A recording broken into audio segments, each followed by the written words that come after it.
மாற்றத்திற்கான மக்களின் மாநாடு அப்படிங்கிற பேரில் இங்கே நாம் தமிழர் கட்சி சார்பாக என்னுடைய தலைமை ஒருங்கிணைப்பாளர் செந்தமிழ் சீமான் அவர்களுடைய எழுச்சி உரைக்கு இங்கே தயாராகி கொண்டிருக்கிறது மாற்றத்திற்கான மக்களின் மாநாடு.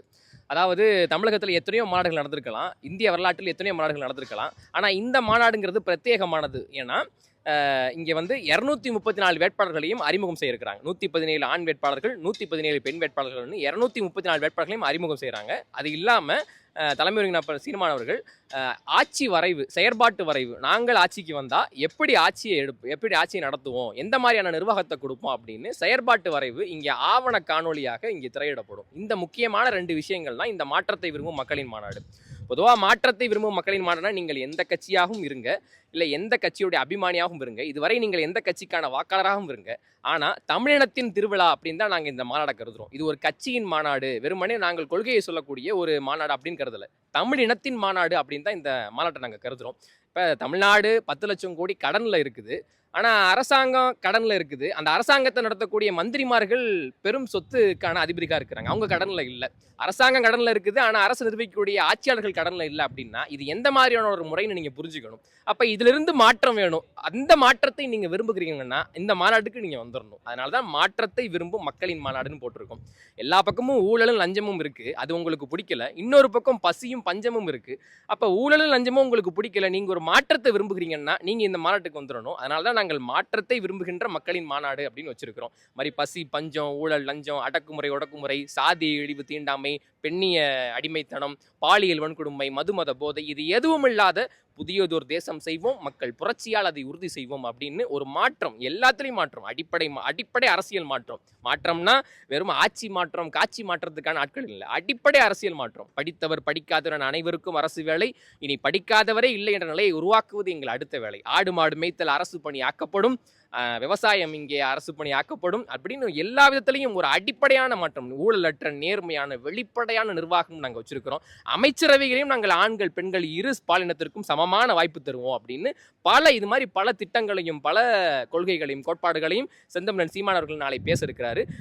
இந்த பொதுவாக இந்த மாதிரியான மாநாடுங்கிறது எங்கேயும் நடந்ததில்லை. நாம் தமிழர் கட்சி நாங்களே பெரும் லட்சக்கணக்கான மக்கள் இங்கே கூடி செந்தமிழன் சீமான் அவர்களுடைய உரையை கேட்க இருக்கிறது இதுதான் முதன் முறை. இங்கே நாங்கள் சாதி கடந்து மதம் கடந்து வெறும் இனமா தமிழர்கள் என்கிற ஒற்றை போர்வைக்குள்ள நாங்கள் அடங்கி இந்த தமிழினத்தின் திருவிழாவை நாங்கள் கொண்டாட இருக்கிறோம். அதனால தான் திரள்வோம் தீந்தமிழ் இனத்தீரை, திருச்சியில் திரள்வோம், குடும்பம் குடும்பமாக கூடுவோம், கொடிய அரசியலை மூடுவோம் அப்படின்னு நாங்கள் பெருந்திரளாக இங்கே கூட இருக்கிறோம். நிச்சயமா இந்த மாநாடுங்கிறது பெரும் தாக்கத்தை தமிழகத்தில் ஏற்படுத்தக்கூடும்.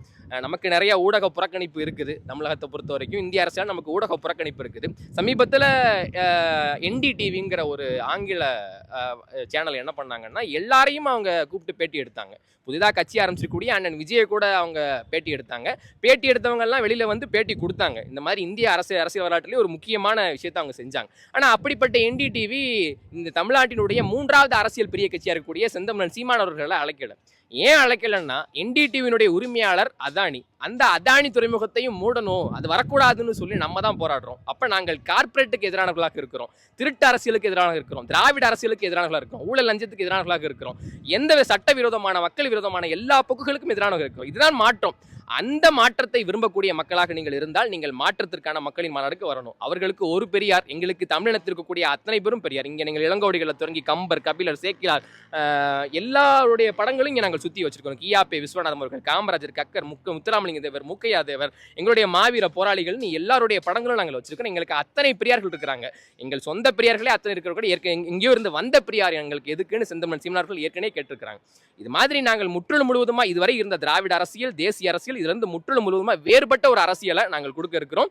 அதை உங்களுக்கு முன்னாடி ஒரு செயற்பாட்டு வரைவா இந்த கொள்கை கோட்பாடை முன்னிறுத்தி நிற்கக்கூடிய வேட்பாளர்கள், தேர்தலில் நிற்கக்கூடிய வேட்பாளர்களை முன்னிறுத்தி 117 ஆண் வேட்பாளர்கள், 117 பெண் வேட்பாளர்கள்னு நாங்கள் இந்த ஒரே மேடையில் அறிமுகம் செய்ய இருக்கிறாங்க.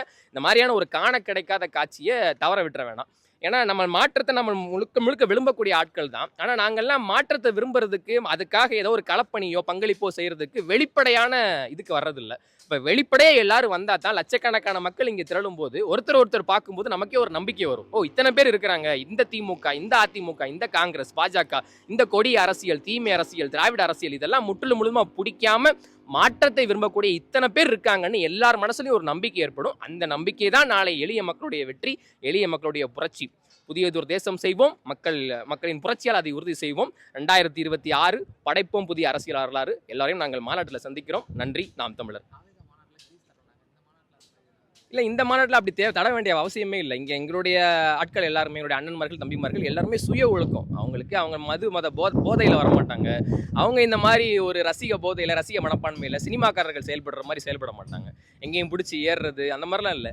வரக்கூடிய முதியவர்களாக இருக்கட்டும், இல்லை பெரியவர்கள், பெண்கள் எல்லாருக்கும் அவங்க தான் பாதுகாப்பாக இருப்பாங்க. இங்கே எல்லாருமே நாங்கள் தன்னார்வலர்கள் தான். இங்கே யாருமே காசுக்கு கூடுற கூட்டம் கிடையாது. இது கருத்துக்கு கூடுற கூட்டம், அரசியல் படுத்தப்பட்ட கூட்டம். எதுக்கு எடுத்தாலும் ஆர்ப்பரிக்க மாட்டாங்க.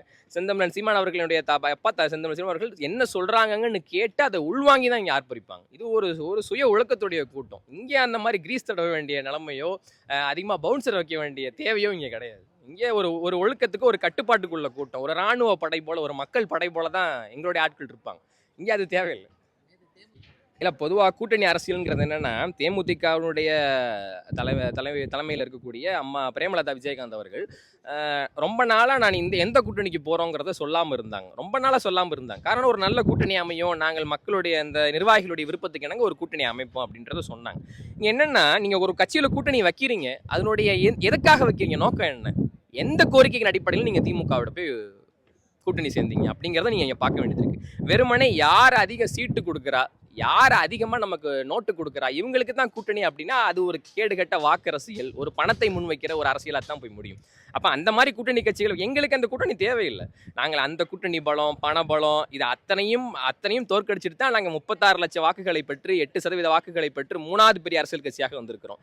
இது இந்த கூட்டணியெல்லாம் விரும்பாத மக்கள் தான் எங்களுக்கு வாக்களிப்பாங்க. நீங்கள் மறுபடியும் இவர்கள்லாம் என்னென்னா, 2016 கருணாநிதி அவர்கள் சொன்னாங்க, பழம் நழுவி பாலில் விழுன்னாங்க, திமுக கூட்டணி ஏற்படும்னாங்க. ஆனால் அது அப்போ விழலை. அந்த பழநழுவி பாலில் விழுகிறது 10 வருஷம் கழிச்சு இப்போ விழுந்திருக்குது. என்னென்னா, எத்தனை வருஷம் ஆனாலும் இனத்தோட சேருங்கிறது இதை காட்டுது. அப்போ அதுக்கு எதிராக இருக்கக்கூடிய நாங்கள் தமிழின இளைஞர்கள், இளம் தலைமுறையினர், நாங்கள் அதிகாரத்தை சுவைக்கிறதுக்கு பல்லாயிரம் வருஷமாக போராடுறோம். அப்போ நாங்கள் ஒரு அதிகாரத்தை சுவைக்கணும், நாங்கள் ஒரு அதிகாரத்துக்கு வரணும், நேர்மையான வெளிப்படையான நிர்வாகம் செய்யணுங்கிறது எங்கள் பெரும் லட்சியம், பெரும் கனவு. அப்போ அதுக்கு எதிராக சேரக்கூடிய இளைஞர்கள், இளம் தலைமுறைங்கிறது எங்கள் பக்கம் தான் இருப்பாங்க. இது ஒரு விஷயம் இல்லை. இந்த கூட்டணி அரசியலோ பணபலமோ நீங்களே பார்க்குறீங்க. 10,000 ரூபாய் பீகார் தேர்தலில் கொடுத்தாங்க. பீகார் தேர்தலில் வாக்குப்பதிவு நடக்கிறதுக்கு சில நாட்களுக்கு முன்னாடி 10,000 ரூபா கொடுத்தாங்க. பாஜக செஞ்சிச்சு. அதைத்தான் இன்னைக்கு திமுகவும் செய்யுது. ஜனவரியில் பொங்கல் பரிசுன்னு சொல்லி 3000 தந்தாங்க. அதுக்கப்புறம் மகளிர் உரிமை தொகை 1000, 5000 இப்போ தந்துட்டாங்க, 9000. நீ வாக்குக்கு 1000 தருவாங்க, மொத்தம் 10,000 ரூபா. மொத்தமாக தந்தா பாஜக, அதையே பிரித்து போட்டால் திமுக. அவ்வளோதான் இங்கே வித்தியாசமே தவிர இவங்களுக்கு பெருசால வித்தியாசம் கிடையாது. அப்போ இதையெல்லாம் உடச்சிட்டு, இதெல்லாம் இந்த கூட்டணி பலம், பண பலம், இந்த அரசியல் பலம், பின்புலம், இது எல்லாத்தையும் உடச்சிட்டு தான் நாம் தமிழர் கட்சிங்கிறது அங்கீகரிக்கப்பட்ட கட்சியாகவே ஆயிருக்கு. அதுவும் நாடாளுமன்ற தேர்தலில் பிரதமர் வேட்பாளராக இல்லாதப்ப. இப்போ நாங்கள் எங்களுக்கென்ற ஒரு தனித்த ஆற்றலாக தமிழகத்தில் நாங்கள் வளர்ந்து வந்திருக்கிறோம். நாங்கள் வெற்றியை நோக்கி நகர வேண்டிய கட்டாயத்தில் இருக்கிறோம். நிச்சயமாக தேர்தலுக்கு அப்புறம் நீங்கள் பார்ப்பீங்க, நாம் தமிழர் கட்சி பெரும் தாக்கத்தை ஏற்படுத்தும். நாங்கள் அதிகாரத்தை நோக்கி நகருவோம்.